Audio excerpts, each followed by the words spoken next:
we'll get into like the 90s. This isn't part of the book. This is just history. The Westies, what's left of them is taken over by this lower gangster. He's not Irish. He's Yugoslavian. They call him the Yugo. And he was a straight up terrorist.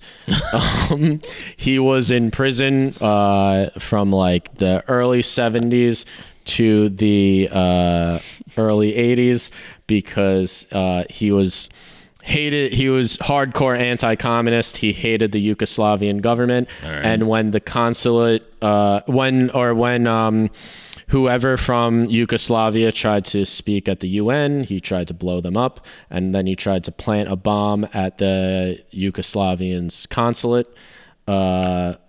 What's this house? So far, I'm hearing just nothing but Yugoslavian shit. What does he have to do with the Westies? So after prison, he goes. This is like 1982 when Jimmy Coonan is still around. Because he's 88. Yeah. Yeah. Featherstone's in jail at this point, or he's. Yeah, I guess Featherstone is in prison. Because so Featherstone must have did some time before he testified. Because why is Coonan's trial so late? I guess they didn't have. No. Because he's in prison for something else, and then he goes to prison. I think in like '86 for the murder. Featherstone. Yeah, Featherstone, Gotcha. And then in '88, Jimmy Coonan goes to prison. Gotcha. This is like '82 when Yugo is what he called this Yugoslavian guy. Comes out of prison and he's living in Hell's Kitchen, and Jimmy Coonan sees that this guy's a psychopath, a straight up terrorist, and kind of introduces him into the gang. And after '88, when there's the big trial and all like the older members of the Westies and only the go to prison and only the smaller or like the lesser members are left, this guy, the Yugo, takes over the gang and becomes the boss of the Westies. And the Westies basically, if Jimmy Coonan wasn't like already trying to be as much part of the Gambino family as possible, now the Westies are just like straight up a crew for John Gotti. Right. Where like this idea of like they're even the Irish mob anymore is gone. Where it's just like so Coonan and the Yugo, shout out to Hugo Lopez, they were like working together.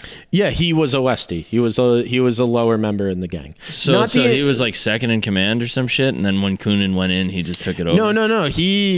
All the upper echelon of the Westies went to prison. Only the lower level soldiers are left. Yeah, but you're saying from 82 to 88 though. No. Coonan is still running the gang during that time. Right. Okay. Yeah. So, he doesn't go to. What is the Hugo? He starts running it after Jimmy Coonan gets life in prison in '88. Yes. So like in the 80s, he's just doing his own. He's just one of the lower level Westies. All right, I got you. Yeah. He was never really like a part but of the after decision. Coonan goes to jail, he's like working with John Gotti, this Yugoslavian guy? Yes. Damn. He becomes the boss of the Westies because no one's left. Right. And then he becomes very close with John Gotti. What's this guy's name? I can't pronounce it. Okay. But he goes by the Yugo. That's what they call him. And then when John Gotti goes to prison, the Yugo also gets convicted. Sammy Gravano testifies against him. That fucking rat bastard. The Yugo leaves America, goes back to Europe. He ditches charges. Why did we let him go? I don't know why you let him go. I was trying to figure out. He was able to like escape conviction. Giuliani slipping. He was able to escape conviction. He escapes to Eastern Europe, right. And then he gets on a plane in 1999 and to try 9/11. He gets on hijacking an American Airlines flight. He gets on a plane in 1999 to try to go to Brazil. They realize that this terrorist is on board who's wanted in America, and they just reroute the plane to America. He gets arrested and thrown in prison. How did they figure that out? I guess like he's an idiot and he used his like actual name, and during the checklist, were just checking it. Yeah. Damn. So then Wow, that always, man. So how do you like explain you just that to the other people on that flight? No. By the way, we had a fucking terrorist on here. So a couple quick things. We're actually going to New York, and there's a terrorist on board. Alrighty. So you just have like a bunch of idiots. Where was the running plane Hell's supposed Kitchen. to be going? To Brazil? I'm pretty sure Brazil. That's a detour. Yeah. How do you explain that to the fucking well-paying clients of Brazilian Airways or whatever the fuck it's called? They said, hey, there's a terrorist. I'd be pissed. Imagine you were going on. They didn't go to New York. They went to Miami. I should say that. Yeah. But quick stop. Going to Pitbull's house. So there's a terrorist on board. That's kind of, he's like the last boss of like the Westies. I wouldn't say he's even a boss of the Irish mob because he's not. It's not the Irish mob by that point. No. And then since then, there's been gangsters on the West Side who refer to themselves as Westies. Okay, so who's explain that? Like who's calling themselves a Westie post Mr. Hugo?